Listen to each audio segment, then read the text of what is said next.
শিব দুহিতে তপময়ী মাতো বসুধা কণ্ঠহার,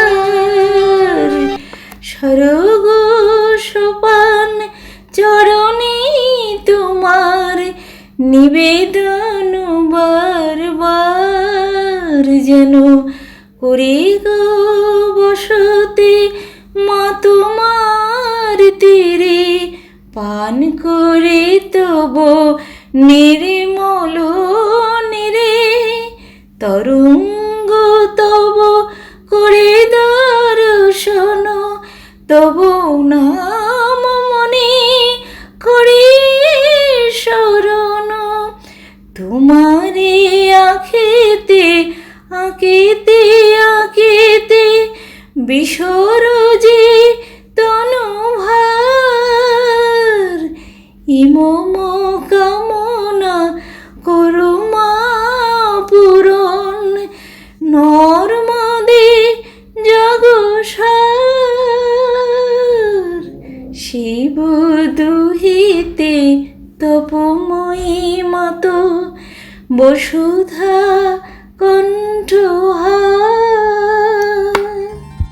হিরণফাল পেরিয়ে আসতে আসতে মহর্ষি দুর্বাসা তপস্থলী হিসাবে বর্ণিত সেই বিশাল বটবৃক্ষকে দেখে হরানন্দজি বললেন, আজ আদিগুরু মহাযোগী অতি বৃদ্ধ ব্রহ্মানন্দ দেবের কথা আমাদের স্মরণে আসছে।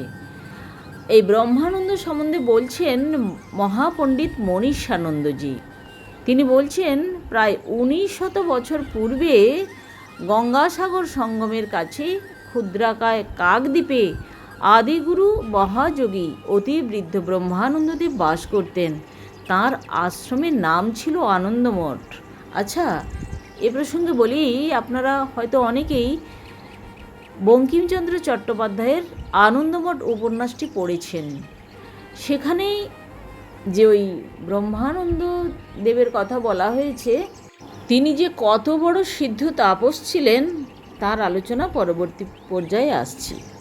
একবার শঙ্করাচার্য অদ্বৈতবাদ প্রচার করতে করতে বাংলাদেশের কাকদ্বীপে পৌঁছে আদিগুরু ব্রহ্মানন্দ দেবের নিকট বিচার প্রার্থনা করেন।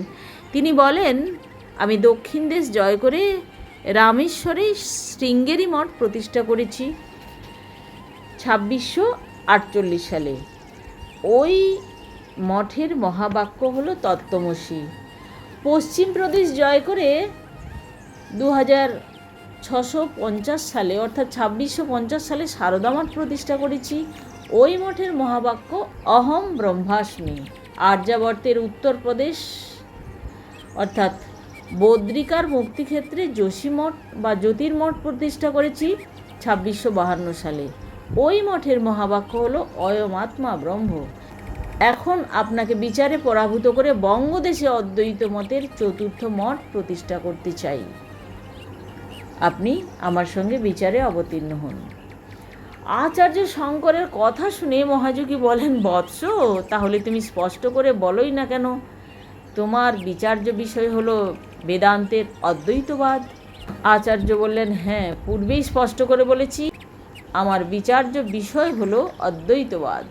মহাযোগী বললেন, বৎস, তোমার যথার্থ অদ্বৈত জ্ঞান জন্মাতে এখনো বহু বিলম্ব।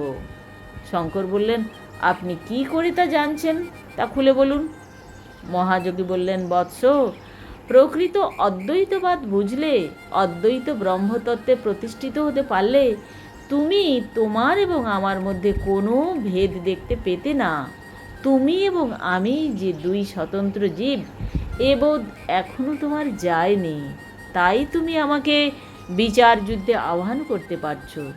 তোমার দ্বৈত জ্ঞান এখনও তিরোহিত হয়নি বলেই তুমি দ্বিতীয় ব্যক্তিকে তোমা হতে স্বতন্ত্র জ্ঞানে বিচারে আহ্বান করছো।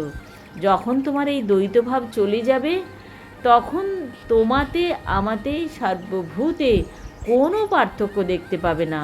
দেখবে চারদিকে তখন এক অখণ্ড ব্রহ্ম, জগৎময় অদ্বৈত ব্রহ্মলীলা আমি বোধ। এই আমি বোধ গেলেই তুমি বোধে আসবে। আমি তো ঘুচে গেলেই তুমি আসে, তুমি ছাড়া আমি নাই। আমি ছাড়াও তুমি নাই।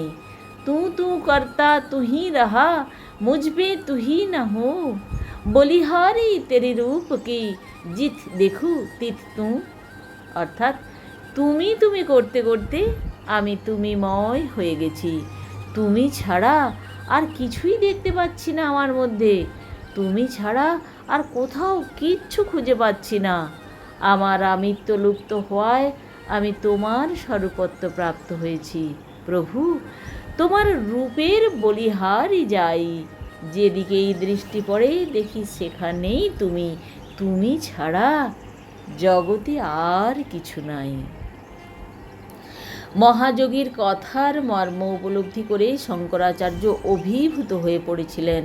তিনি মহাযোগীর পদধূলি নিয়ে বলে ওঠেন, বাংলাদেশে পৃথক কোনো মঠ স্থাপনের কোনো উপযোগিতা দেখছি না। আপনার আনন্দ মঠের কীর্তি চারিদিকে ঘোষিত হোক। এই বলেই শঙ্করাচার্য কাকদ্বীপ ত্যাগ করে পূর্ব দিকে পুরীতে গিয়ে জগন্নাথ ধামে সমুদ্র তীরে তাঁর চতুর্থ মঠ গোবর্ধন মঠ স্থাপন করেন। অতি বৃদ্ধ মহাযোগীর আনন্দ মঠই ছিল শৈবাগম তন্ত্রের পীঠস্থান। আমরা পাহাড় থেকে নামার একটা পথের নিশানা পেয়ে উত্তরাইয়ের পথে নর্মদার তীরে এসে পৌঁছলাম। এখানে আর নর্মদার প্রবাহ সংকীর্ণ নয়, নাগগতিও নয়। নর্মদা পরিপূর্ণ জলসম্ভার নিয়ে প্রবল গতিতে বয়ে চলেছেন পূর্ব দিকে। প্রায় 20-25 মিনিট হেঁটে আমরা এক স্থানে গিয়ে দেখলাম বহু স্ত্রী পুরুষের ভিড়। একজনকে জিজ্ঞাসা করতেই সে বলল, माई की ये दक्षिण तट में बीजासन तीर्थ हुई, रुद्रानी बीजासिनी इधर बहुत तप किए थे। जिनाना आदमी जिसको गर्भनाश हो जाता है, इधर तप जप दान करने से गर्भ का नाश नहीं होता। बीजासन तीर्थ সম্বন্ধে আমরা যেটুকু জানতে পারলাম তাতেই আমাদের আর ভিড়ের মধ্যে ঢুকতে ইচ্ছা হলো না। বেলা 10টা বেজে গেছে। আমি বললাম, নর্মদা মায়ের এই তীর্থ গর্ভিণী নারীদের জন্য। মন্দির বলতে তো কিছু নয়, একটা মন্দিরের ধ্বংসাবশেষ পড়ে আছে।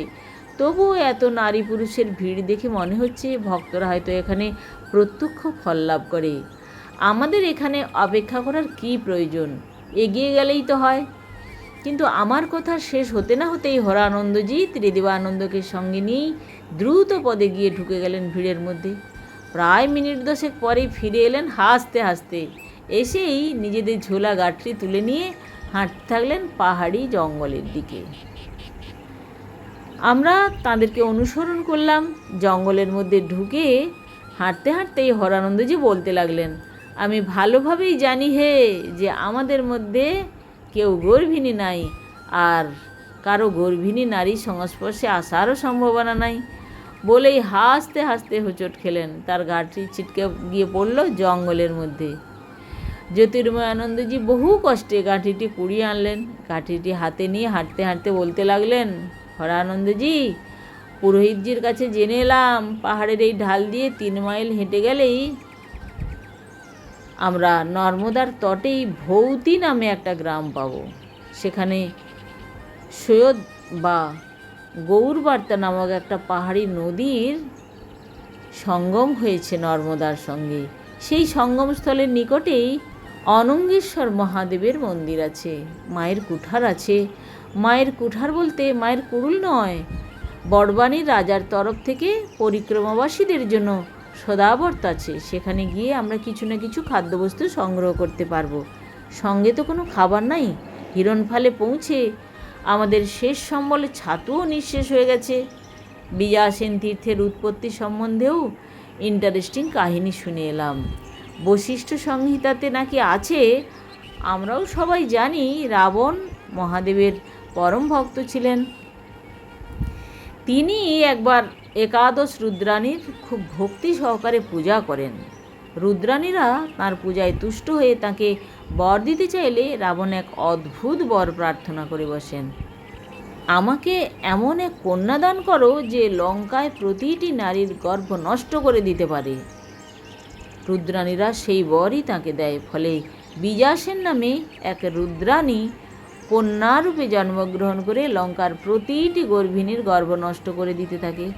এই শুনে আমার মনে হচ্ছে রাবণের সহস্র পত্নী ছিল, তার 1,00,000 পুত্র এবং 1,00,000 নাতিও জন্মে গেছিল। তাই তিতিবিরক্ত হয়ে রাবণের মাথায় পরিবার নিয়ন্ত্রণ বা ফ্যামিলি প্ল্যানিংয়ের মতলব জেগেছিল। বিজাসেন রুদ্রাণী রূপে জন্মে প্রতিটি গর্ভ নাশ করে দিতে থাকেন। ফলে লঙ্কাতে নবজাতকের জন্ম বন্ধ হয়ে যায়। রামচন্দ্র কর্তৃক রাবণবধের পর মহাদেব বিজাসেন রুদ্রাণীকে ডেকে নিয়ে বলেন বশিষ্ঠ সংহিতার ভাষায়, महादेव जी ने बीजासनी को यहाँ नर्मदा तट में बुलाकर आज्ञा दे, तुम यहाँ रहकर तपस्या करो और गर्भनाश का परिवर्ते जेनाना को गर्भ रक्षा किया करो। সেই জন্য পাহাড়তলির বাসিন্দারা মেয়েদের গর্ভসঞ্চার হলেই বিজাসেন তীর্থে পূজা করতে ভিড় জন্মায়। তার কথা শেষ হতে না হতেই মাদল, টিনের ক্যানেস্তার প্রভৃতি বাজাতে বাজাতে প্রায় 30 পাহাড়ি হৈ হৈ রই রই শব্দে ছুটে আসছে তীর, ধনুক, কামটা প্রভৃতি হাতে নিয়ে। আমরা যথারীতি ভয় পেয়ে কয়েকটা শাল গাছের আড়ালে দাঁড়িয়ে পড়লাম। তারা আমাদেরকে দেখতে পেয়ে জিজ্ঞাসা করতে লাগলো, ইধার আপনি কই শের দেখা? জানতে পারলাম তাদের 2টো বকরিকে টেনে নিয়ে গেছে বাঘে 15-20 মিনিট আগে। আমরা তাদেরকে ঘাড় নেড়ে না বলতেই তারা পূর্ববৎ হৈ হৈ রই রই করতে করতে ছুটতে লাগলো সামনের দিকে। আমরা গাছের আড়াল থেকে বেরিয়েই কিছুটা এগিয়ে যেতেই দেখতে পেলাম সামনেই পাহাড়ের ওপর থেকে একটা জলের ধারা নেমে আসছে। অনুমান করলাম এটাই বুঝি সেই গোয়েদ বা গৌরবার্তা নদীর ধারা, যেটা নিচে নেমে নর্মদার সঙ্গে মিশেছে। আর একদল পাহাড়িকে তীর, ধনুক, লাঠি, সোটা হাতে নিয়ে জল পেরিয়ে আসতে দেখলাম। আমরাও জলে নেমে পেরোতে লাগলাম। জলের ধারা বড় জোর 20 ফুট চওড়া হবে। নুড়ি পাথর পেরিয়ে কোনো মতে দাঁড়িয়ে পাহাড়িদের পেরিয়ে যাওয়া দেখছি। এমন সময় তাদের দলের শেষ লোকটি সবেমাত্র পেরিয়ে ওপাশের ঢালে পা দেবে, তখনও তার 1 পা জলে এবং 1 পা বোল্ডারের উপর। এমন সময় বিদ্যুৎ গতিতে কোথা থেকে যে একটা বাঘ এসে ঝাঁপিয়ে পড়েই টেনে নিয়ে গেল বনের মধ্যে। তা দেখে সকলেই আমরা একে অপরের উপর জোড়াজড়ি করে পড়ে গেলাম। আবার নতুন করে আর্তনাদ, চিৎকার, হট্টগোল শুরু হয়ে গেল। তখন আমাদের হাত পা এমনভাবে থরথর করে কাঁপছে যে একে অপরের উপর ভর দিয়েও উঠে দাঁড়াতে পারছি না। কোনো মতে একটুখানি সামলে নিয়ে পাহাড়ের ঢালে নামতে লাগলাম। নিচে নেমে দেখলাম সেই জলের ধারা এসে নর্মদাতে মিশেছে। সঙ্গমের কাছ হতেই আর একটি পাহাড় ওপরের দিকে উঠে গেছে। পাহাড়টি ঘন জঙ্গলে ঢাকা। পাহাড়ের ঢালে বহু কুটির দেখলাম। এই পাহাড়ের গা ঘেঁষে একটি বড় শিব মন্দির। এই মন্দিরেই অনঙ্গেশ্বর মহাদেব বিরাজমান। বহু প্রাচীন শিব মন্দির। মন্দিরে কোনো দরজা নাই। প্রায় 3 ফুট উঁচু শিবলিঙ্গ। নাম অনঙ্গেশ্বর, কিন্তু তার অঙ্গকান্তিতে কোনো লাবণ্য দেখলাম না।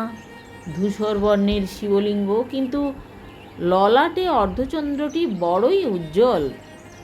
আমরা প্রণাম করে গৌরবার্তা নদীর এবং নর্মদার সঙ্গমস্থলে স্নানরত একজন বয়স্ক লোককে জিজ্ঞাসা করলাম। সে মুখে কোনো উত্তর না দিয়ে ঘাট থেকে উঠে এসে পাহাড়ের ঢালে একটি 1 তলা বিশিষ্ট পাথরের বাড়ি অঙ্গুলি সংকেতে দেখিয়ে দিল। পাহাড়ের ঢালে সেই বাড়ি শাল ও চালতা গাছে ঢাকা পড়েছে। আমরা প্রায় 7খানেক ফুট ওপরে উঠে এসেই সেই বাড়ির কাছে দাঁড়ালাম। বাড়িটির গায়ে দাঁড়াতেই দেখতে পেলাম সেখানে বড় বড় অক্ষরে দেবনাগরীতে লেখা আছে মাইকি কুঠার, বড়বানিকা রাজা বাহাদুর।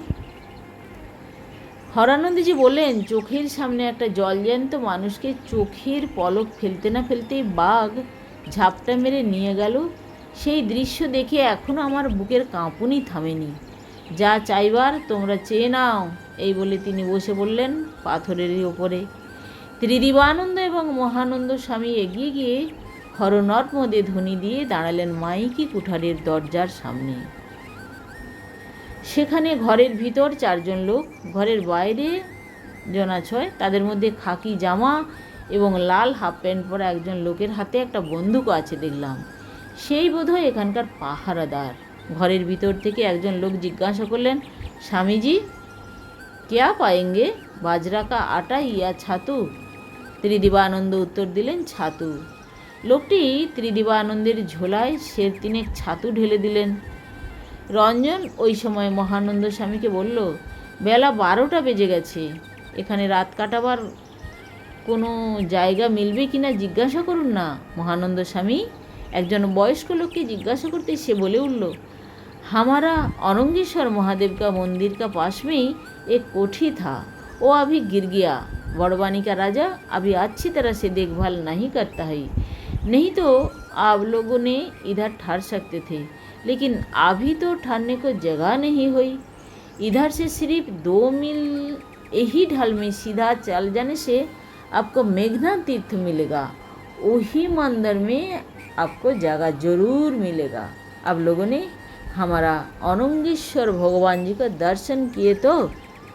बाबा बड़ा जागृत हुई। उनका बारे में रेवा खंड की 40 अध्याय में विस्तृत वर्णना है। बाबा औरंगेश्वर की महिमा से भक्त को मनोभिलाष वो भी पूर्ण हो जाता है। और अगाड़ी 2 मील बाद जो तीर्थ में आप लोग पहुँचेगा, उस तीर्थ का नाम मेघनाथ तीर्थ। कैसे हुआ वो भी सुन लीजिए।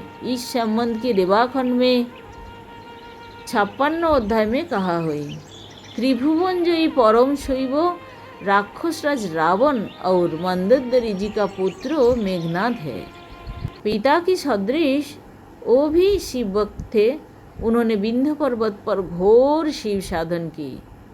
आशुतोष भोले बाबा दर्शन देकर वर मांगने को कहा।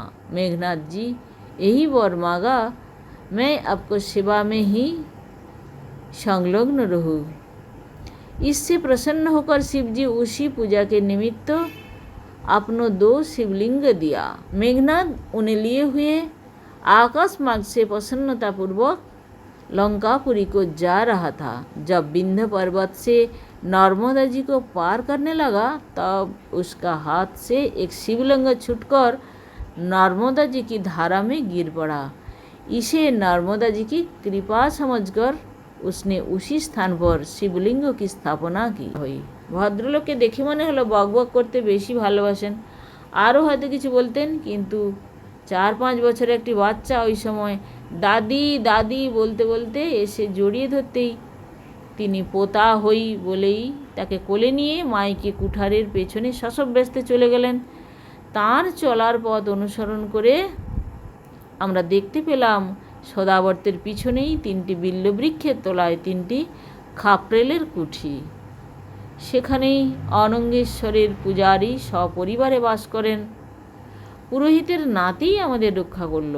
আমরা নর্মদা এবং মহাদেবকে প্রণাম করে সেই পাহাড়ের ঢাল দিয়েই হাঁটতে লাগলাম। নর্মদা গর্ভ হতে প্রায় 600 ফুট ওপরে এই পাহাড়ের ঢাল দিয়েই মনে হয় পাহাড়ি লোকেরা এই পথেই চলাচল করে। আজ এ পর্যন্তই, পরের অংশ শোনাবো পরবর্তী এপিসোডে। সবাই খুব ভালো থাকুন আর শুনতে থাকুন তপভূমি নর্মদা।